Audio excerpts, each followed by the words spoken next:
Hello bankers, very good evening. स्वागत है आप सभी का हमारे official YouTube channel JIB CIB वाला पर। शाम के 6 बज चुके हैं और आज के दिन इस टाइम पर सेशन को शेड्यूल करने के पीछे कुछ खास मकसद है।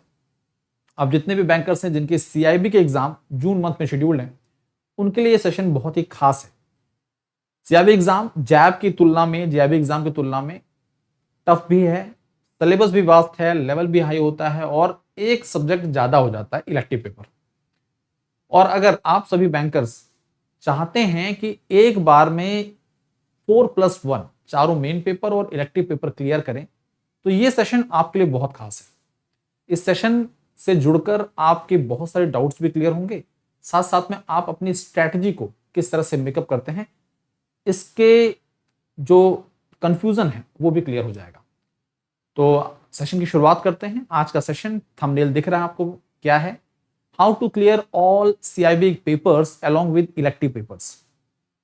along with इलेक्टिव पेपर इसलिए लिखा मैंने क्योंकि आमतौर पर सबसे कम ध्यान जिस पेपर पर जाता है आपका, जिस पेपर को आप सबसे लाइटली लेते हो, वो इलेक्टिव है और वही पेपर आगे के लिए एक्सटेंड हो जाता है आपके लिए, क्योंकि इस पेपर में गैप नहीं मिलता है आपको। तो एक बार सबसे पहले इस सेशन को शेड्यूल करते हुए सबसे पहले हम आपके एग्जाम जो डेट्स हैं उन पर फोकस कर लेते हैं। आपके सीआईबी एग्जाम की शुरुआत हो रही है 1 जून 2025। जून महीने की पहले तारीख से ही आपके एग्जाम शेड्यूल हैं। पहला पेपर जो है आपका, फर्स्ट पेपर जो है आपका, वो है आपका एबीएम का। तो पहला पेपर एबीएम है 1 जून को। उसके बाद 14 जून को आपका सेकंड पेपर है बीएफएम का। अच्छा खासा गैप है और यही वो टाइम है जिस टाइम पर आप थोड़ा सा फोकस कर सकते हैं बीएफएम के साथ साथ में अपने इलेक्टिव पेपर पर। तो टाइम मैनेजमेंट बहुत जरूरी है और मेरी ये कोशिश है कि आप सभी साथी इस बात को समझें कि अगर आपने ये प्लान तैयार कर रखा है कि इस बार केवल 2 पेपर क्लियर करेंगे, अगले बार 2 पेपर क्लियर करेंगे, तो ये लंबा प्रोसेस है, लेंथी प्रोसेस है। ठीक है, आपको सारी मेहनत इन 2 महीने के भीतर कर लेनी है और सारे के सारे पेपर आप क्लियर भी कर सकते हैं।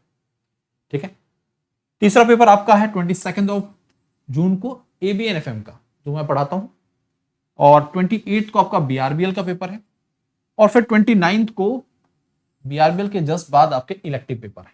कौन से पेपर है? इलेक्टिव पेपर है। आपने इलेक्टिव पेपर जो भी ऑप्ट किया है, चाहे वो रूरल बैंकिंग हो, एचआर हो, आपका आईटी हो, डिजिटल बैंकिंग, रिस्क मैनेजमेंट या फिर सेंट्रल बैंकिंग हो, आप पहले से ही अपना माइंड मेकअप कर चुके हैं कि आपको इस पर्टिकुलर पेपर को अटेम्प्ट करना है। अब देखिए, यहां पर सबसे खास बात जो है, सही समय पर प्रिपरेशन की शुरुआत करना। आप में से बहुत सारे बैंकर्स हैं जो हमारे साथ जुड़े हुए हैं, लगातार हमारे पेड बैचेस में पढ़ रहे हैं, आप लगातार तैयारी कर रहे हैं। बहुत सारे ऐसे बैंकर हैं जिन्होंने सोच रखा है कि भाई मैं आखिरी के 1-2 महीने में पढ़ लूंगा और कोशिश करूंगा पेपर क्लियर हो जाए। देखिए, ऐसा होता है जब हम एग्जाम से तुरंत पहले पढ़ने की कोशिश करते हैं और पहला ही पेपर आपका मान लीजिए अच्छा नहीं गया, तो फिर बाकी पेपर पर आपका कोई फोकस नहीं रहता है।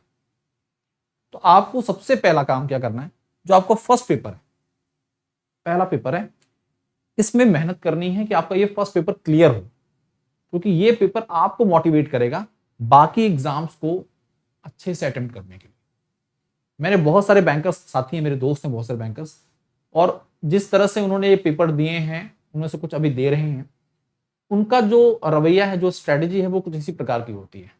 इन पेपर्स को थोड़ा सा लाइटली नहीं लेना आपको। ठीक है, आपको थोड़ा सा गंभीरता से इन एग्जाम्स को अटेम्प्ट करना है। तो पहला पेपर एबीएम का है। एबीएम पर आपका अच्छा फोकस है, आपने एबीएम को क्लियर कर लिया, तो उसके बाद आपके पास देखिए, एक के बाद 14 तारीख को पेपर है, 13 डेज का गैप है। 13 डेज में आप बीएफएम की प्रिपरेशन के साथ साथ में अपना इलेक्टिव पेपर भी कवर कर सकते हैं। ठीक है, अब कैसे क्या करना है इस पर बात करते हैं। देखिए, इस बार का जो आपकी डेट शीट है, इसमें सभी एग्जाम में आपको ठीक ठाक गैप मिला है। 22 के बाद 5 दिन का गैप है आपके पास बीआरबीएल के लिए। 14 के बाद 22 तारीख को एग्जाम में गैप, यानी कि कम से कम मिनिमम 7 डेज का गैप है आपके पास यहाँ पर एबीएनएफएम में। हर पेपर में अच्छा गैप है। दिक्कत कहाँ होगी? आपको इलेक्टिव में दिक्कत होगी, तो पहले से ही इलेक्टिव पर आपको फोकस करना है कि हाँ, ये पेपर आपको परेशान कर सकता है क्योंकि गैप नहीं है। तो जहां पर ज्यादा गैप मिल रहा है ना, आप वहां पर इसको मैनेज करना शुरू कर दीजिए। ठीक है, आपका जो भी इलेक्टिव पेपर है, सबसे पहला काम क्या है, पिछला इलेक्टिव पेपर जो है, प्रीवियस पेपर है, उस पर फोकस करना जरूर। ठीक है, तो ये तो आपकी डेट शीट, और डेट शीट में कैसे अपने आप को तैयार रखना है। मान लीजिए आपके इस समय मार्च चल रहा है और 70 डेज बाकी हैं आपके। कितने दिन? 70 डेज आपके लेफ्ट है।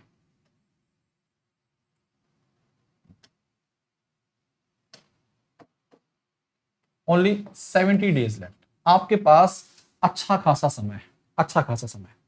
सबसे पहले तो स्टार्ट प्रिपरेशन ऑन टाइम। अभी भी आपके पास टाइम है, आप सही तरीके से अगर पढ़ना शुरू करें।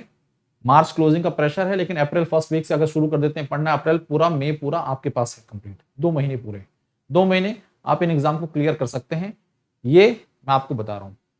तो स्टार्ट प्रिपरेशन ऑन टाइम, अभी से ही हमारे सेशंस को देखना शुरू कर दीजिए। वाईटी पे सेशंस आते हैं, पेड क्लासेस में जुड़े हुए हैं तो पेड क्लासेस को पढ़ना शुरू कर दीजिए। नहीं जुड़े हैं तो आपके पास बहुत अच्छा मौका है जुड़ने का। दूसरी बात, आपको कौन सा पेपर कंसर्न, किस पर्टिकुलर पेपर को देख के लगता है कि थोड़ा डर लग रहा है, थोड़ा आपका वीक पॉइंट है। अगर मैथमेटिकल पोर्शन आपका थोड़ा सा वीक है तो मुझे लगता है कि आप एवीएम में थोड़ा सा घबरा सकते हैं, एबीएन एफएम में थोड़ा सा आपको टेंशन हो सकता है। ठीक है, तो जो पेपर आपको लगता है, पहला पेपर एबीएम है, और उस पेपर को क्लियर करना इसलिए बहुत जरूरी है क्योंकि पहला पेपर अच्छा चला गया तो बाकी के लिए आप खुद से बूस्ट हो जाते हैं, खुद से मोटिवेट हो जाते हैं कि आपको बाकी पेपर क्लियर करने हैं। और पहला ही पेपर अगर गड़बड़ हो जाता है तो यहां पर डिमोटिवेशन आता है और बहुत सारे बैंकर्स बाकी पेपर देते ही नहीं, मैंने देखा है।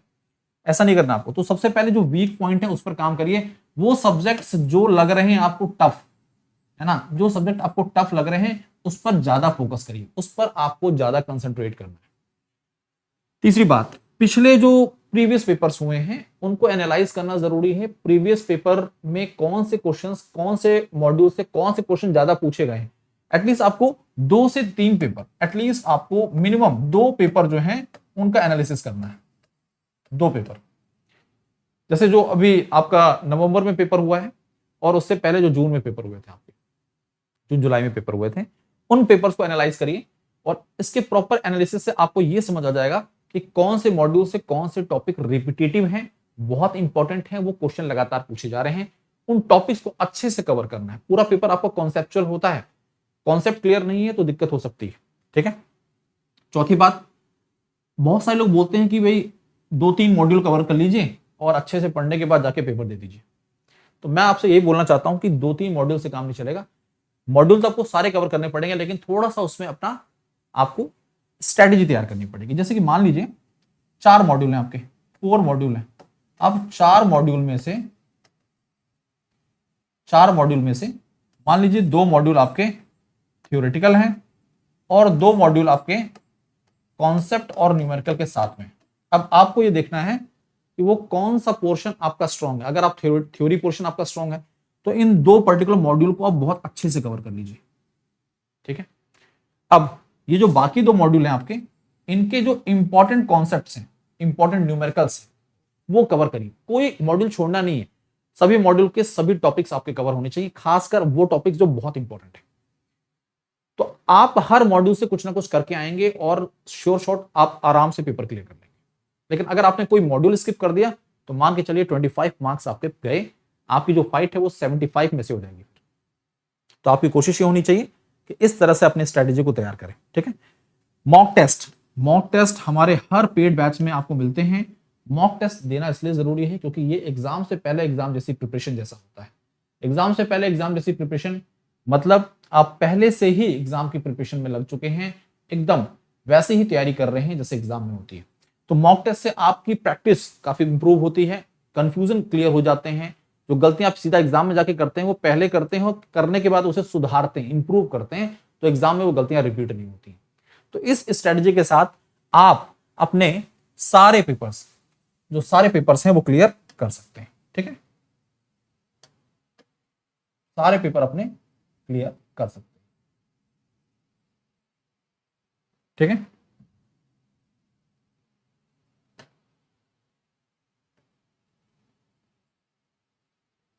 ठीक है, अपने सारे सीआईबी के पेपर क्लियर कर सकते हैं अलोंग विद इलेक्टिव पेपर। ठीक है, तो सारे सीआईबी पेपर आप क्लियर कर सकते हैं इलेक्टिव पेपर के साथ में। तो इस तरह से आपको यह स्ट्रेटेजी फॉलो करनी होगी। ओके दोस्तों, तो बढ़ते हैं आगे। अब मैं आपको एक चीज बता दूं, आप सीआईबी के सारे पेपर क्लियर करना चाहते हैं एक बार में, तो आपके लिए सीआईबी महापैक बहुत ही बेस्ट ऑप्शन है। क्यों? क्योंकि इसमें आपके 4 के 4 main paper plus elective papers आपको मिल जाते हैं। अब 4 के 4 मेन पेपर और इलेक्टिव पेपर आपको मिल जाएंगे। यहां पर हमारे प्लेटफॉर्म पर जितने बैचेस आते हैं, foundation batch, foundation plus MCQ batch, ठीक है, MCQ batch, crash course, quick revision batch, ये जितने बैचेस है ना, इन सभी बैचेस का एक्सेस आपको मिल जाएगा। सभी बैचेस का एक्सेस मिल जाएगा, आपको अलग अलग बैचेस खरीदने की जरूरत नहीं है। 3 वैलिडिटीज में ये आते हैं। 6 मंथ की वैलिडिटी है, 12 मंथ की वैलिडिटी है और 24 मंथ की वैलिडिटी है। 6 मंथ का सब्सक्रिप्शन आपके लिए 3499 का है, 12 मंथ का सब्सक्रिप्शन 4999 का है और 24 मंथ का 6999 का सब्सक्रिप्शन अवेलेबल है। अब आपके सीआईबी एग्जाम पर फोकस करते हुए हम आपके लिए लाए हैं सीआईबी क्रैश कोर्स। क्या लाए हैं? सीआईबी क्रैश कोर्स, जो कि कम समय में जानदार प्रिपरेशन कराने का प्रॉमिस करता है आपको। एक जबरदस्त टीम है हमारी, पिछले रिजल्ट बहुत ही अच्छे दिए हम लोगों ने, और उसको ध्यान में रखते हुए 999 मात्र बहुत ही अफोर्डेबल कॉस्ट में आपके लिए कोर्स रखा गया है, मात्र 999 में। Goal CIB foundation plus MCQ batch, इसमें कॉन्सेप्ट और एमसीक्यू दोनों कवर किए जा रहे हैं, 2499 में। अब देखिए, अगर आपने महापैक के साथ अपने आप को जोड़ लिया है तो आपको ये अलग अलग बैचेस परचेस करने की जरूरत नहीं, और आपको महापैक में इलेक्टिव भी मिल जाएंगे। बाकी बैचेस में आपको इलेक्टिव नहीं मिलते हैं। 999 इंडिविजुअल कोई पेपर रह गया तो 999 ओनली 999 में आप एनरोल कर सकते हैं अपने आप को। अगर आप इलेक्टिव पेपर अलग से परचेज करना चाहते हैं तो उसकी कीमत भी 999 ही है। और आपको HRM, central banking, risk management, IT and rural banking, ये सभी इलेक्टिव पेपर्स का एक्सेस मिल जाता है महापैक के साथ। ठीक है, तो डियर बैंकर्स, इस तरह से इस प्रॉपर स्ट्रेटजी के साथ अगर आप आगे बढ़े तो आप सारे के सारे सीआईबी पेपर और इलेक्टिव पेपर भी क्लियर कर सकते हैं। और मेरी आप सभी साथियों से रिक्वेस्ट है कि सही समय पर सही decision with in time frame अगर आप प्रिपरेशन शुरू कर देते हैं तो आपको एक बार में ये पेपर क्लियर करने से कोई नहीं रोक सकता। पिछले कई बैंकर्स हैं जिन्होंने हमारे साथ जुड़े, वो हमारे साथ जुड़े और जुड़कर उन्होंने अपनी प्रिपरेशन को कंप्लीट किया, सारे पेपर क्लियर किए। तो अभी के लिए, आज के लिए इतना ही। धन्यवाद, मुलाकात करेंगे आपसे जल्द ही। तब तक के लिए बाय बाय, टेक केयर, पढ़ते रहिए, आगे बढ़ते रहिए। Thank you.